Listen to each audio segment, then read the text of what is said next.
It is 6:31. I'd like to call to order the school committee meeting for Thursday, August 6th. I will turn it right over to you, Dr. Bayetta, to kind of continue our discussion. We've had 2 nights already of discussions, question and answers, and we'll sort of turn it over to you to get it started for us. Madam Chair, thank you, members of the committee and my colleagues and the general public. So here we are. We've reached a night where the committee has undertaken several weeks of information, including impact bargaining, collective sessions, and executive session in preparation for this vote, and the next step of impact bargaining with the Norton Teachers Association.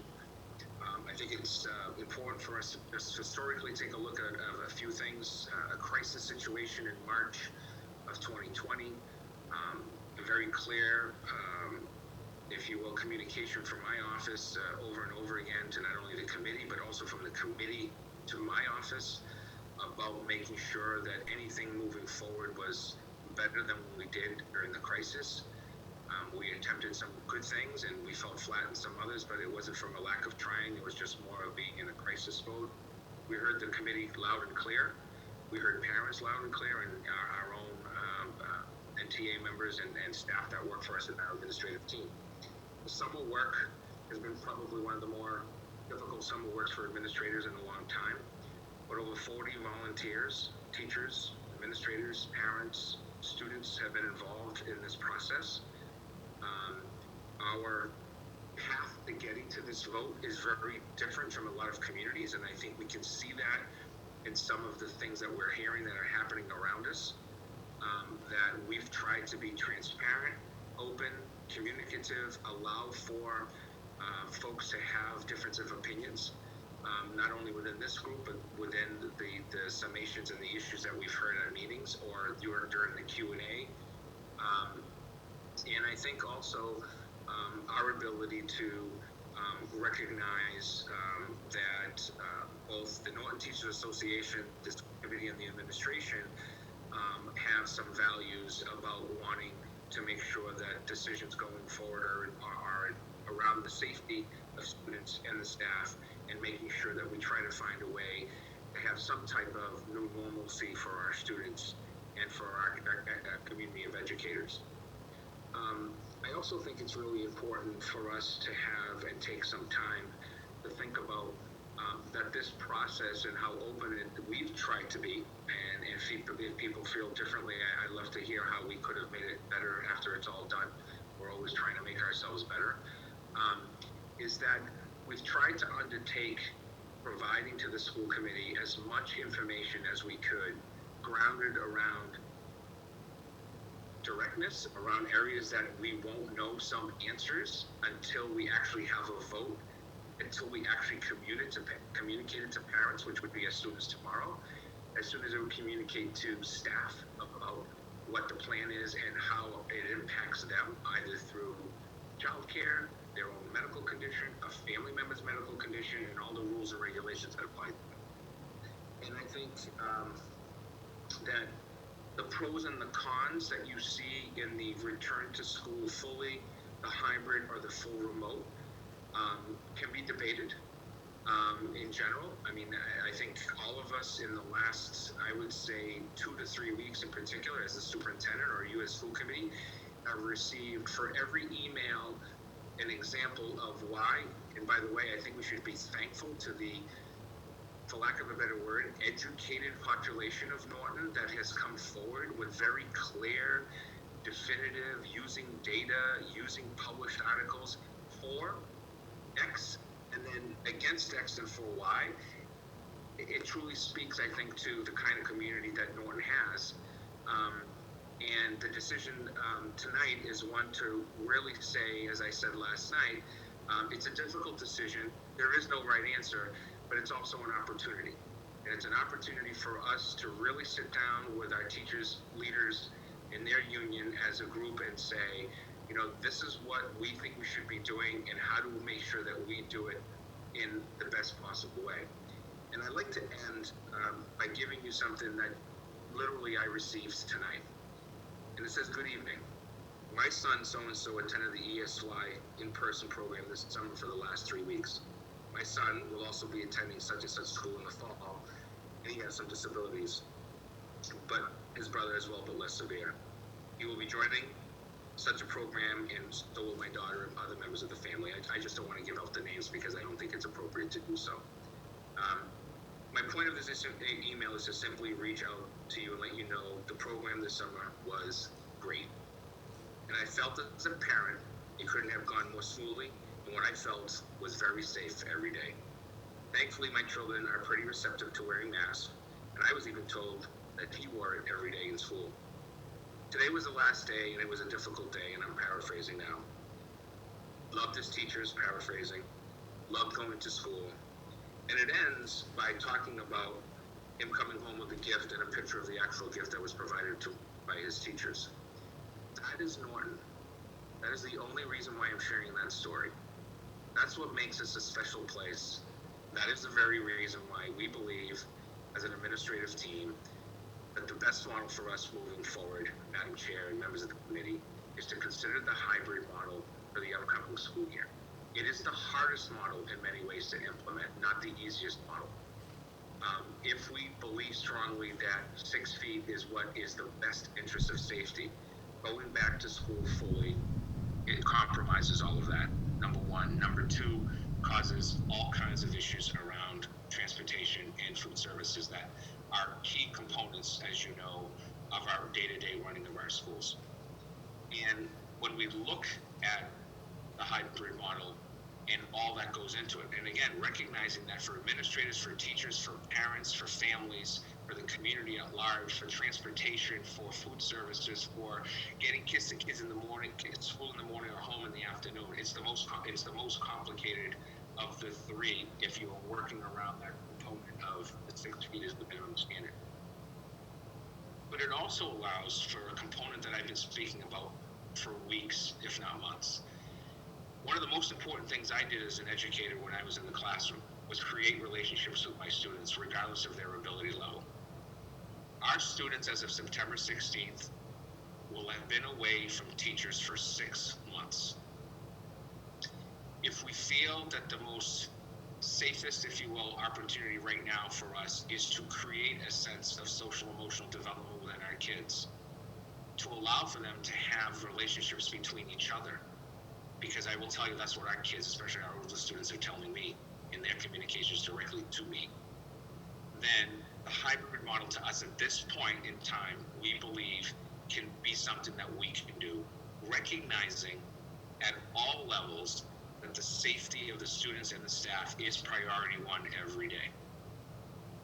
And I think, I want to end with this. We are probably one of the only districts, and I should say more than probably, of those that I've spoken to, and as you know, I'm pretty active statewide, we're one of the only districts, if not the only district, that actually has placed some of these decisions within our school nurses, who are highly trained medical people who know the issues of safety around these types of issues. I met with them today for 45 minutes as a team, and we talked about making sure that the protocols that they're reading meet the minimum standards, but that we can actually exceed the standards if we want to as a community.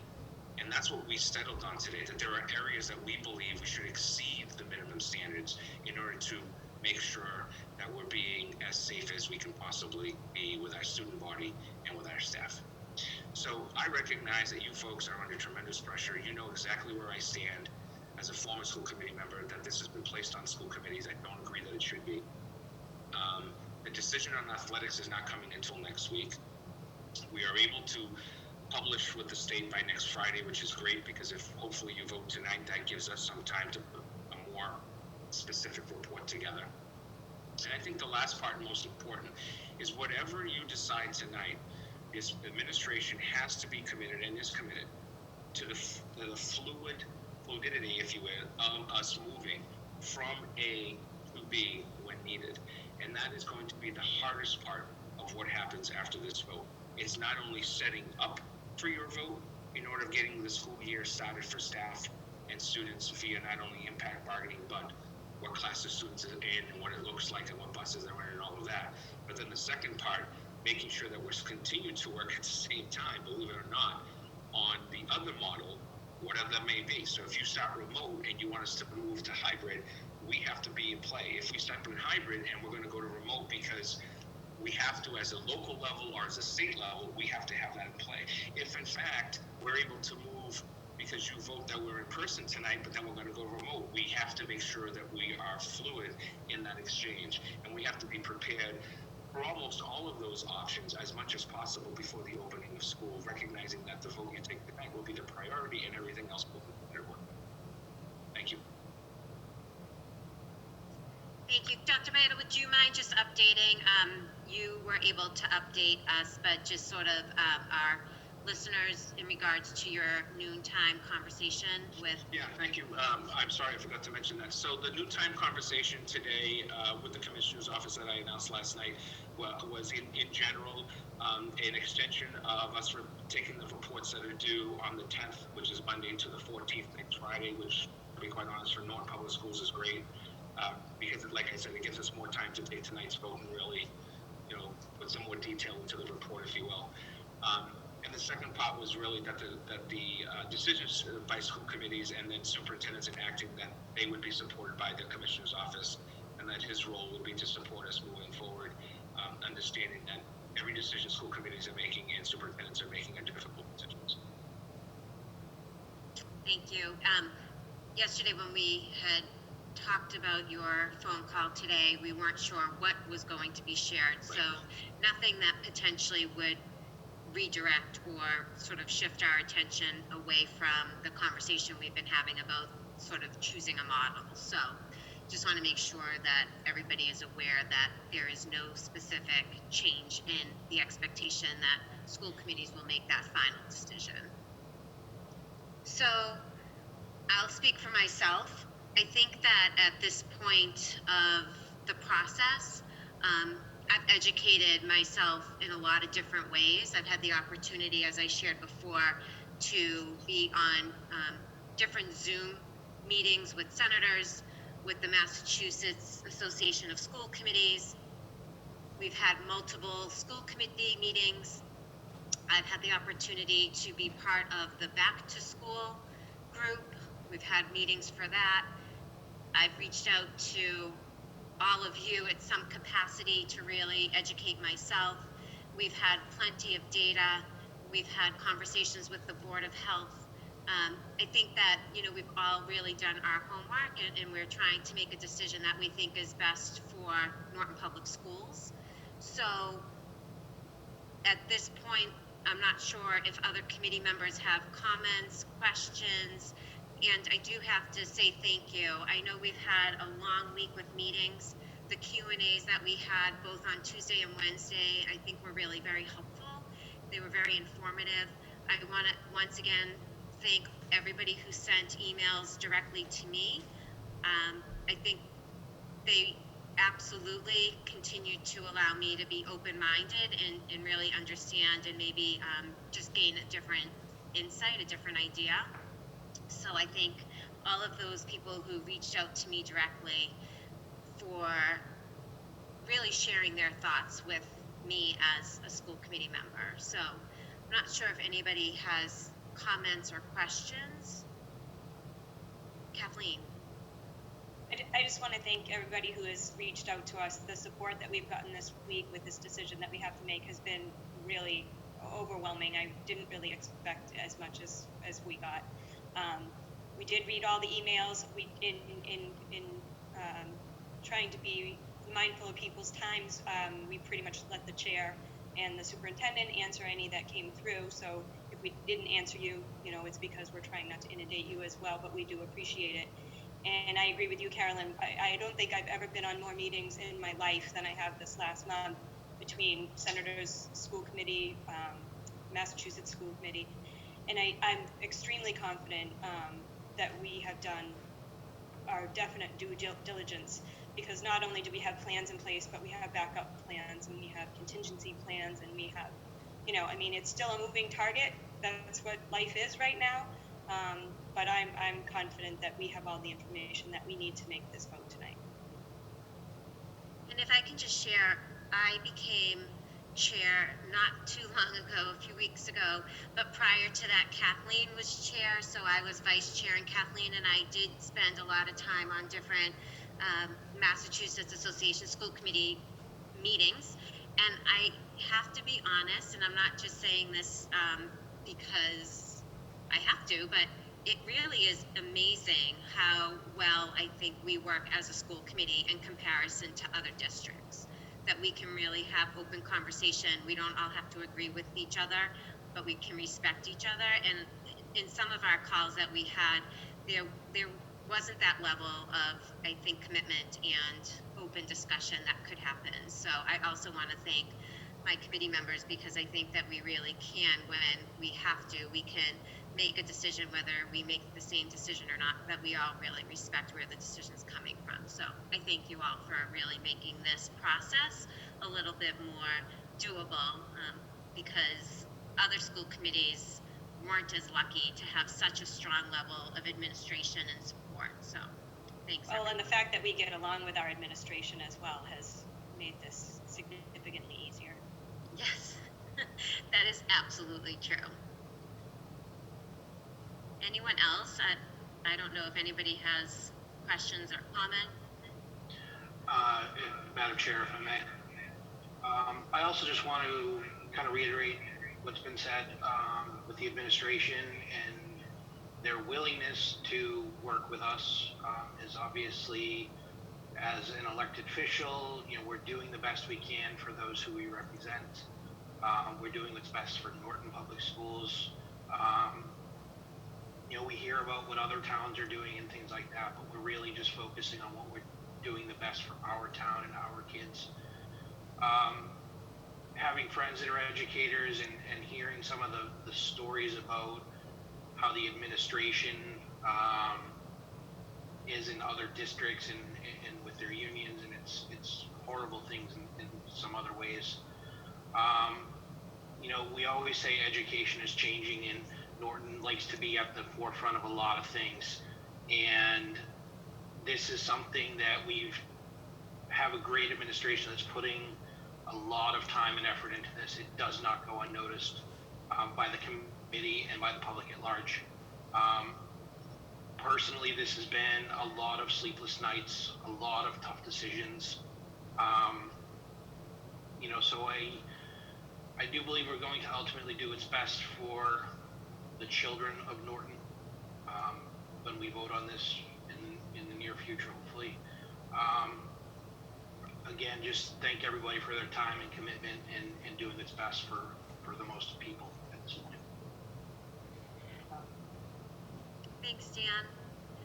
The one thing that I forgot to share, and I don't know how others came to their decision, but for me, as a visual learner, I've sort of taken in so much information. I think I kind of went on overload a little bit. So Dr. Bayetta and I were talking, and I had shared with him that I put together my own sort of scribbled sheet of pros and cons for each option we had. So, we were charged with 3 options, a full back to school, a hybrid, and a remote. And for me, making lists and sort of being able to determine more visually, because I think we've all taken in so much information.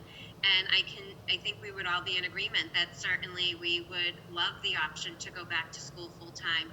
We know that there's a lot of community members that would love that option. We know that we also have to follow specific guidelines set forth by the state, and the guidelines were quite stringent in regards to some of the things that we would need to do. And I think very quickly we had to maybe move that off of our option list, because it was somewhat impossible for a district to complete all of that. So it was, for me, making a choice between hybrid and remote, and that's where sort of my list really was important. So I don't know how everybody else made their decisions, but I think we could all agree that there are certainly pros and cons to each model. There's no question. I think we just have to really decide based on the facts that we have, based on what our administration has put forth in regards to options for both remote and hybrid. We just have to make our decision and move forward with that.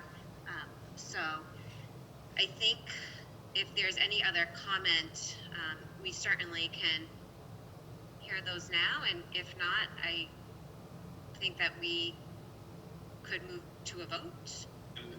Madam Chair, I believe you have Ms. Cohen right here. Oh, sorry, Sherry, I'm sorry. As soon Sherry, as you're gonna talk? I'm gonna try. As soon as my Okay. friends that are all these panelists here see me unmute, they start giving me a hard time that I probably will cry. I don't know why I'm like this, but I am, so it is what it is. I first just want to start off by saying I am so completely overwhelmed after what I said last night, just a simple phrase of how many people have reached out. I mean, it really is incredible. See, people are texting me now about my tears. Okay, I'm trying to pull it together. Don't read your text. I know, well, they come up on my computer. I am completely overwhelmed by, people have no idea where I'm thinking or where I'm at, and they still continue to say that we are here, we back you no matter what. So that's the first thing. So thank you to everybody who has reached out. Thank you to everybody who has submitted the questions. You make us better at what we do by challenging us.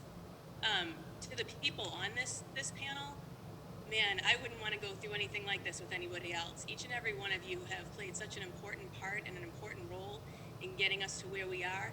There is one thing for sure, and that is that Norton leads. We do not follow, we lead. And I think not only academically, but in the way that we behave, the way that we treat each other, the way that we respect each other, even though we might disagree, we will always respect each other, and some real friendships have really come out of this. I think, thirdly, as far as Norton is concerned, I've witnessed this town of Norton rally many, many times. And I think that this is one of those times that even if you don't agree with what we decide tonight, that we can still all rally together and we can move forward and do the best that we can possibly do with keeping our students and our staff safe. I've seen it, and I think that being positive and having each other's backs, there's something to be said for that. And I think that Norton is one of these towns that's just a special community, and it can be done, but it needs to be done with everybody's help.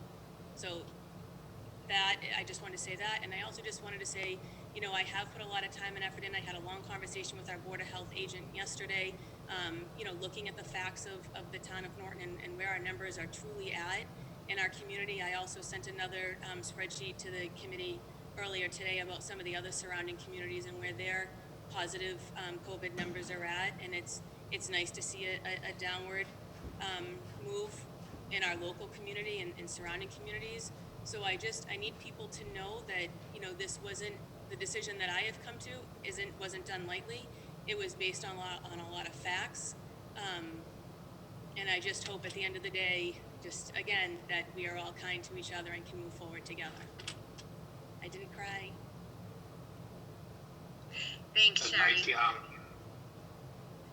I think we definitely can all agree these decisions that we make tonight, each one of us in our own way really did our homework, really were researchers and just based it all on fact and talked to the right people and made the right connections. So thanks, Sherry. Dinesh, I see you're unmuted. Does that mean you would like to share some insight?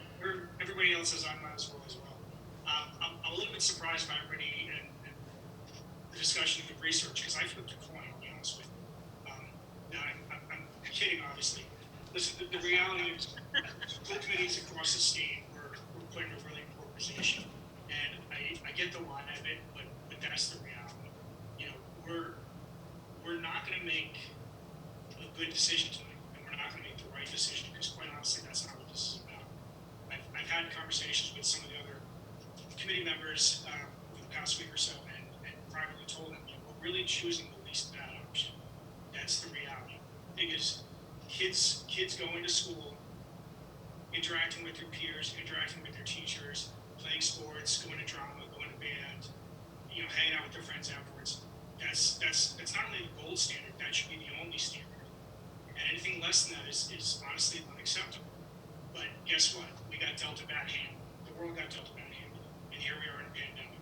So to kind of reiterate something that Carolyn talked about earlier, you know, getting the kids back to school, and I think the committee members and Dr. Bennett know, like, no one was more in that corner than me, and for a long time, I really wanted the kids to get back into school, and the reality is you go through this, and the safety of the kids. I'm gonna say something. Don't anybody lose your mind. But the safety of the kids was never my concern. Not that I was cavalier about it, but honestly, I couldn't even get to that point. I couldn't get to the point where it was like, okay, now what about the safety of the kids? Because the reality is, we just logistically and financially couldn't go with that option. There's just no way. I mean, and again, no one wants that more than I do, but it's not doable. And if an option's not doable, you kind of have to take it off the table. And the reality is, again, to what Carolyn said, we were given mandates, we were given regulations, and I know it's easy to sit at home and say, well, you should send the kids back to school, but you have to take all these factors into account, and it changes things, it skews the dynamic of it, and all of a sudden, an option you think is the most palatable and best option, again, becomes basically undoable, right? I mean, it's kind of where we're at. So, and listen, here's the reality too. Like, we're going to make a decision tonight, and Mike Tyson once said, "Everybody has a plan until you get punched in the mouth." We're going to get punched in the mouth. Things are absolutely going to go sideways. Life is nothing but a series of things going sideways. That's what it is. I guarantee you, things will go sideways. They may go sideways poorly. They may go sideways for the better. But we are actually absolutely going to have to pivot at some point, whether we are remote pivot to hybrid pivot to remote, hybrid pivot to full-time. It's going to happen. It's going to happen quickly. And I know that there are a lot of people who think, no, we're definitely going to go remote eventually. That's probably where we're going to have to end up. But I don't think it's a 100% chance. I think there's also a chance we go the other way. We got to be ready. That's just the reality. So we have 3 great plans in place. They're not where we want to be. They're not the standard. They're not the gold standard. But the plans we have to live under right now. And quite frankly, we've been tossing back and forth what other towns are doing and how they're doing, et cetera. And I don't think anybody's come up with a better reason for what they're doing or a better rationale for what they're doing than we have. The other towns, honestly, I'm not overly impressed by it, quite honestly. And this is just to talk my own book up, but that's just the reality. So, I know where I'm at. I don't know how we want to proceed with this, but I can say I'm at peace with what I'm deciding because I know that we put a lot of thought into it, but also I know that whatever we decide, you got to be prepared for it to change. It's going to happen. And Joe and I had a conversation. Joe and I had many conversations where I wanted him to kind of talk me through things because sometimes it helps to say, okay. And Joe and I have a long relationship, and we have a good enough relationship that I can say to him, Joe, hey, I don't agree with you on this, and he can say to me, hey, you're wrong about that, and it doesn't affect our relationship. We respect each other, and we can go with that. So I had a lot of talks with him about how this is going to go, and he and I both agree. Like the reality is, we need to be ready to move at a moment's notice, and we may say tonight, this is the plan for 4 weeks or 6 weeks or whatever we can do. And that's until we get punched in the face. That's the reality. So we're going to make a decision tonight. Tomorrow morning, there'll be a ton of people who think we're geniuses. A ton of people think I'm an idiot. And, my wife thinks I'm an idiot all the time. It is what it is, right? So, I mean, you got to make the best decision you can make given the information you have at hand. And I think I, for one, certainly am very good at it. So I'll turn it back over to you. Thanks, Dinesh. Dr. Bayetta, did you have a comment? I'm not sure if Dinesh is into David Lee Roth, Sammy Hagar, or Gary Sharon, since he's got his Van Halen t-shirt on, but I'm going to guess it's David Lee Roth. There is no Van Halen after David Lee Roth. No, I think my general comment is for the school committee to make its own motion if it so chooses after the superintendent's recommendation. I've said since the beginning, it's been a lot of work. It's been a lot of work working together. And I love the way Dinesh just said it because there's no decision that we're going to get pats on the back, we're going to get slapped around, and the fact of the matter is we're going to take this difficult decision and make it into an opportunity and try to do the very best, if not maybe try to be a model for the rest of the state. I think what was interesting for me after our 2 nights of question and answer, I initially went into those meetings with the thought process that we were doing all of this work. We had sat on committees and we had been to multiple Zooms and we've had multiple meetings and conversations and have been shared multiple documents to review and to read and to comment on, and that we were going to get some form of a phone call or some mandate from the state that basically said all of that work was for nothing because we're going to tell you how you're going to do it.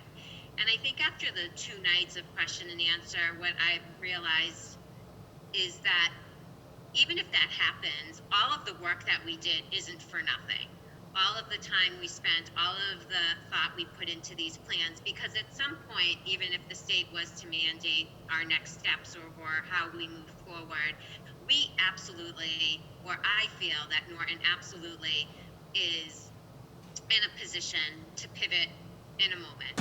So however we choose to vote tonight, or whatever our vote is for tonight, it doesn't make me feel as anxious that if the state was to come in and shift that mandate, that our work was not valuable. Because I think that it just means that we're ready when something does come, as Tina said, if something happens and we have to pivot really quickly, I think Norton will be ready to do that. So I think a lot of people worked really hard. Again, I just want to thank everybody, our administrators, our teachers, our staff, everybody who was part of the conversation. It's been very helpful. Our community members, of course, for really being active participants in both our town halls, in these most recent meetings, and then also communicating with us via email. It's been really helpful. So I feel very ready to vote. I think that the way that I understand it is that I can make a motion based on the recommendation of, oh, sorry, Dennis, you're gonna. I just have a quick question, and Joe, this is probably, you'll probably chime in on this. Are we gonna put a timeline on this for a official review, or are we going to just have an open-end review? You're muted. That's really up to the committee. If the committee chooses, for example, the committee could say that you're going to vote for X and you'd like to see a formal report from the administration on how things are going, what are the issues, what are the concerns, and put a timeline on that. You can do that. You could say that you want us to provide you, a formal open forum on what's going on as a next step 2 or 4 or 6 weeks in. It's really up to you. So would any of the committee members object to me making a motion with the timeline of 4 months for us to formally re-vote it and say, yes, we want to continue with it, or no, we want to try something different? Is that 4 months or 4 weeks? 4 weeks, I'm sorry, 4 weeks. I am not opposed to that. So I think I don't know that I'm opposed, but I think I want to have the option that, we can continue to get numbers from the Board of Health. I think that's important to keep looking at where our numbers are at. So I don't know if that's something that we can do maybe weekly to get numbers. Yeah, I can receive them on a weekly basis from Christian. Yeah, right, Sherry. This would be more of a drop dead date, if you will. So after 4 weeks, we are officially going to meet and either re-up on the plan that we chose or not. That's not to say that we can't. If all of a sudden tomorrow Moderna comes out with a vaccine and guess what, everything's fine, we can always kind of reevaluate on the fly. It's not to stop that, but it's to say that at the very least 4 weeks in from the start of school, not from the vote, obviously, from the start of school, we will officially review it and decide to maintain or not maintain it. Understood. Then yes, that makes sense as long as we can, reevaluate. But I think, Joe, going forward, if we can get numbers from Chris, our health agent, on a weekly basis, I think even at this point in August, I think it's important to continue watching that as we get closer. That's not a problem.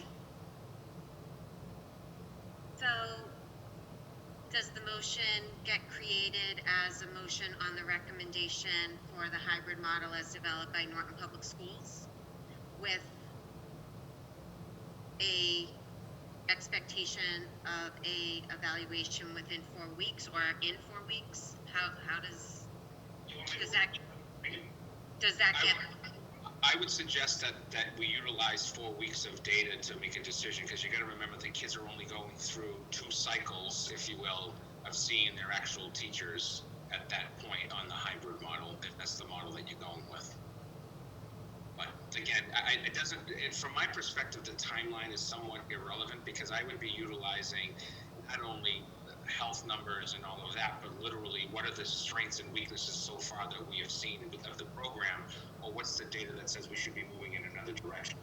Yeah. I don't know if everybody, other than Carol, I don't think anybody's actually stated an actual preference. I think I know. I can guess, I think, what everybody is going to vote, but we haven't actually. I was using that, Dinesh, just as we needed a motion to either approve and that was the recommendation.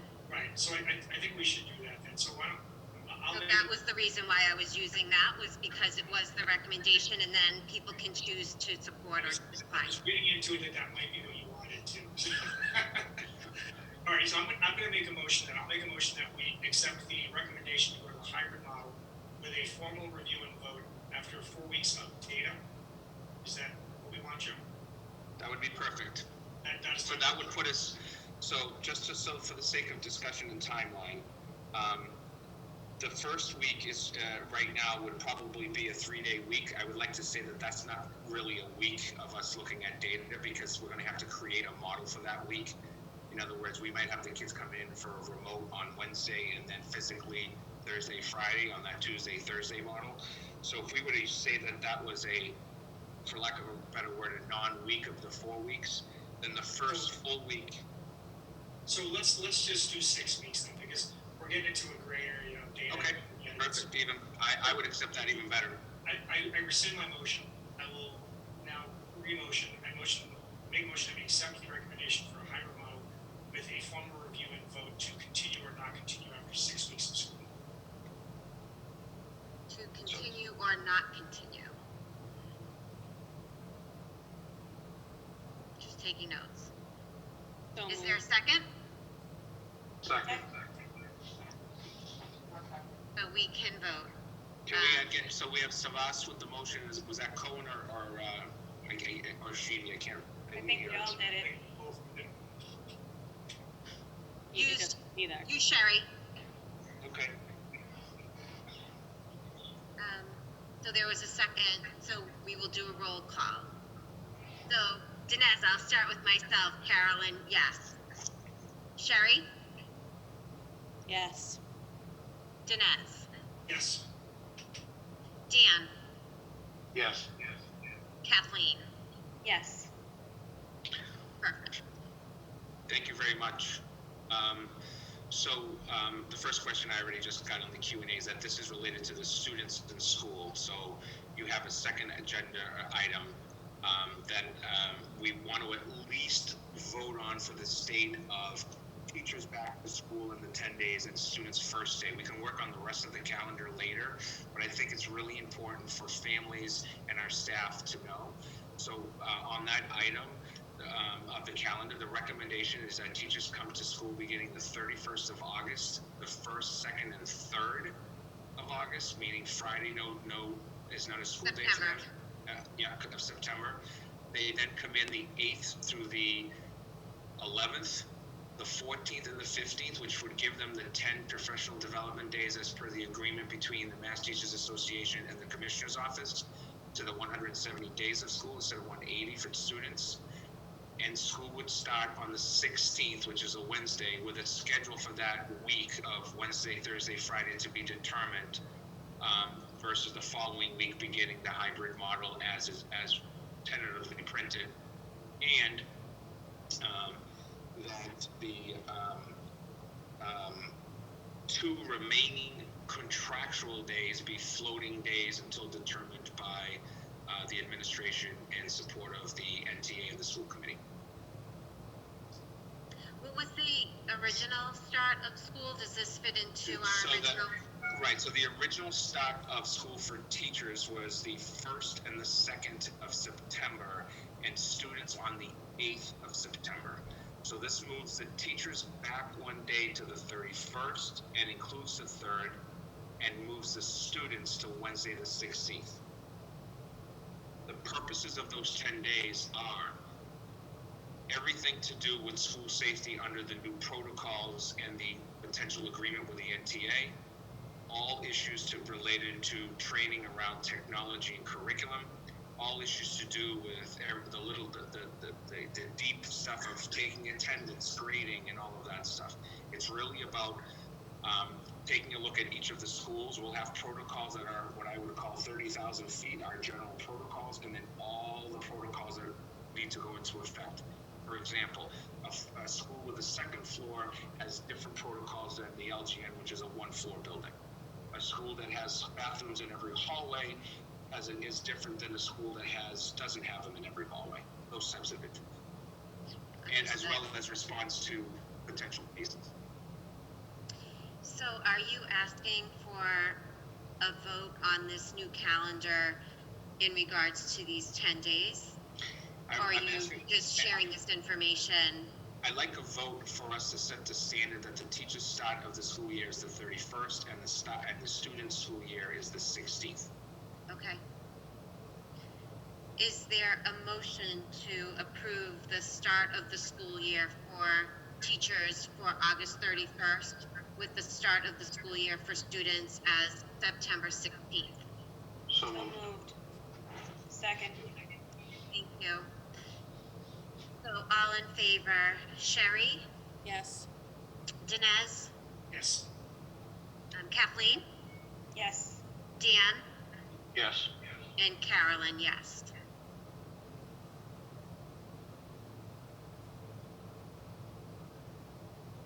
This vote is 5-0. Yes. That's all I have for you, Madam Chair and members of the committee. Wow, the work now begins. We do know that at this point, this is when the really tough work happens. Yeah. Hey, So. really quickly, we have a question, actually we have two questions now in the Q&A. Does this also include the 2 weeks staff are in school for the 10 days of PD? I think that is in reference to when the 6-week period start, and the intention, I think, is to start it once the kids are in school and we see how it's Correct. Yes.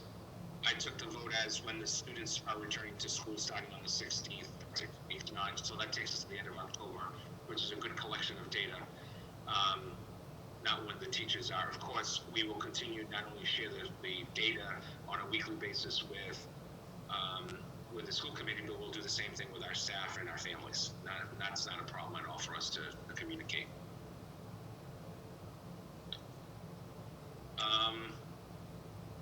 There Next are step two is- other questions there. Does this change the first period, pay period for teachers? We'll have to take a look at that, but I do not believe that would be changed from the original publication that we sent forward to you, because it only establishes a 1 day further back. Matt, I'll defer to you, but I don't believe that changes anything for them. No, it does not. The first pay will still be the first pay in September of And someone joining late, the vote was a hybrid vote, and now the specifics of that A and B schedule and all of that. Really, the big issue will be that first week, because it is a Wednesday, Thursday, Friday. We'll have some internal discussions about the best way. I would love to have our teachers and our kids together for at least one of those days physically, because I think that would be fantastic. Maybe the first day, the Wednesday is the Monday, so it's a remote day. Maybe the next day it's an A day, and the Friday's a B day. That way we have some uniformity between our families. And I know that the teachers are also very interested in finding ways to try to reach out to students before even that first day. So we'll put some plans in place for that. Of course, we'll keep you in the loop. The only other business is an informational. The MIAA did release this afternoon that there is no connection between the choice of model and athletics. Those are two separate decisions. Number one. Number two, which speaks to some controversy we heard from some other votes that took place in the region. And number two, currently the Chapter 70 situation and the vote to take a budget to the 3 months from the state pretty much holds us at what we anticipated. So that's a positive thing for us. We're hearing that actually may be carried out for the fiscal year. That's concerning around two issues. One is circuit breaker could take a cut, which is our special education circuit breaker account. And the only other account that for us internally right now will need action for you in the next few weeks once we have some numbers and information is going to be the issue of transportation and Little Lancers preschool tuition. That will create a potential negative in both of those. That will require us to potentially look at one-time expenses through the CARES Act or having to go back to the town to balance our budget. That's one of the questions too about Little Lancers. Yeah, so Little Lancers right now, the idea with Little Lancers, as you know, in the hybrid model is that they would go remote on Monday, but physically to school all 4 days. Same thing with our specialized programs. And so then what does that mean for paying tuition situations? Are we still going with the full model of paying, or are we going to have some type of a break because it is different?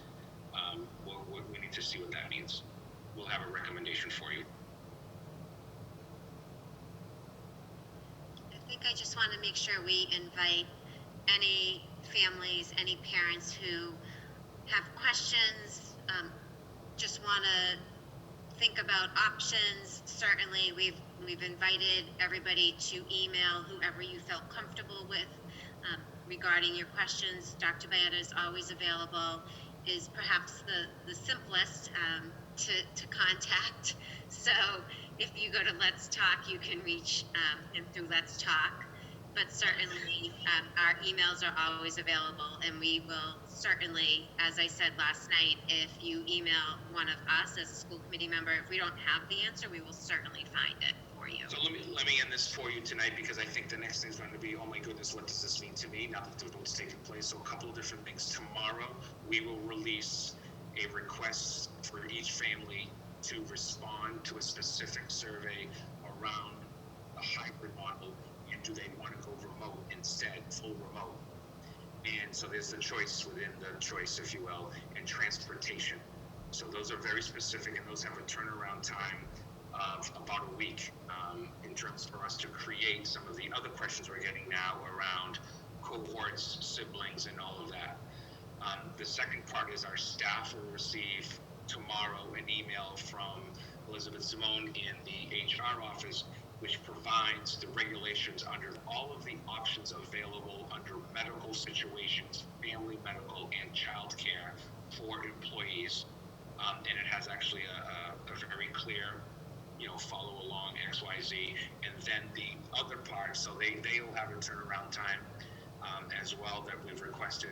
And then the last part is that we're going to attempt to provide parental information back to students. Our staff, administrators will be working on those cohort models. The transportation model out of Matt Wells' office become the two key things, and the delivery of services around who chooses which model within the model, and how does that impact class sizes, and then create the potential for staff to support remote learning on remote hybrid days. A lot to be done in the next few weeks and before the students report. I would anticipate that with a start date of the 16th, that we try to get those types of A, B days out to families as soon as we can, which is more important than which teacher do I have. In other words, saying, okay, we have the numbers, you're going to be in A cohort Tuesday, Thursday, you're going to be the cohort Wednesday, Friday. That's more important on day one for parents to fix their schedule and how they need to support their families. More important than do I have Mr. Bayetta or Mrs. Winsper as my grade 3 teacher. She would, by the way, be significantly better at that than me, for the record. Joe, I just want to mention as well that going home with the survey would also be a shorter version of our PowerPoint that we presented earlier this week that outlines more specific details about the hybrid model and some sample schedules. And again, those are just sample schedules, but for people that perhaps weren't able to make it to the meeting on Tuesday night, just to give them a general understanding of what that looks like. Yeah, and And I would say probably a week from tonight, no later than tomorrow, you'll all as families receive my filed report on behalf of the district and all of my colleagues that have been working on this, on a letter to the community, an executive summary, the selection of the model, and then all of the other models are in there too, providing more also things like the training schedules around PD and safety, providing supports for students. For example, we are putting some money in our CARES Act for tutoring students who are going to need support that's beyond and includes students on a 504 ELL or IEP. General education students will be involved with that, and those types of things that we want to help families. Oh, and so that you know, we have our champions colleagues. We're going to be talking to them specifically about supporting staff and families with remote days. But we also have some other options available to us off-site that came in today that I'll be sharing with you as well. Champions is our number one partner, but the only negative with Champions, literally the only negative, is they're physically in our buildings, or physically using our buildings. So we're going to try to take a look and see if we have any partners in the area, third parties, but also partners in the area that would be willing to work with us in Champions and potentially opening other sites in town that could actually support staff and families. There is a cost, but of course, we would be doing everything we can to support those costs in order to make sure that families are being supported. Everybody stay healthy and safe. That's the most important part. You need a motion to adjourn. So moved. Second. I just want to, before we do that, sorry, I just want, maybe Jen, if you could just look at those two questions, that would be great. Yep, I'm responding to them. I appreciate that. Thank you. Just making sure that they didn't go unnoted. So can we adjourn the meeting, Jen, if you're still responding? Vinny, do you have the other one? Yeah, I'm working on it right now. Okay. Thank you. I'll wait until you do the one that comes out. But you can go on with your adjournment do process. not, even if we end our meeting, do not close it until those answers, those questions are answered. So thank you for doing that. One of the things, Carolyn, too, that just since everybody's still on, and I know people are getting off, but since there are some so specific questions to some families, please reach out to Vinny Cersei, our director at PPS. It's V Cersei and then add Norton, just like everybody else, or Casey Russo, which is C Russo. She's our coordinator, special ed now. It's the amount of work coming out of their office in the last few weeks has been tremendous. They're both new to many of you in the special education area, but they're both come with significant backgrounds in dealing with clinical psychology and programming, as well as direct service providing and all of that. So please take advantage of them. Sorry, you guys, I know you're busy, but this is the time. And I plan on maybe having a couple of open forums, probably in another week and a half, for parents around just what does this mean to me, and then setting up special ed, maybe a special ed area, maybe even an ELL area, and a 504, and how to provide services to students and all that stuff. So we'll be back with you. Don't think we're just going to go silent until the 16th. We promise to be back with parent meetings and all of that in the near future. And I think we just want to reiterate that this is really going to be the time when a lot of work is taking place. So as everybody knows, families have an option to choose a full remote schedule, even though we did not vote that families can make that choice. So once we have more data that is received after the surveys that go out, I think that's when it would probably be appropriate, right, Dr. Bayetta, for you to maybe do a forum where we could have more information. Families would, they're asking questions about numbers and cohorts and in neighborhoods and those kinds of things. It's probably those kinds of questions we just cannot answer right now because there's so many moving pieces. We probably will begin, I would say, no later than the week of the 24th. I can see myself scheduling probably 2 different meetings for parents that week. Maybe one during the day to give some families flexibility, and then one during the evening. And we'll probably continue that type of a model, I would say, throughout and until school starts. Thank you. Okay. So, a motion to adjourn the school committee meeting.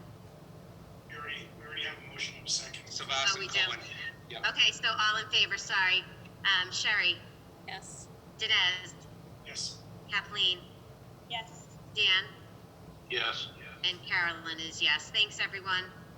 Thank you, guys. Well done, everybody. Well done.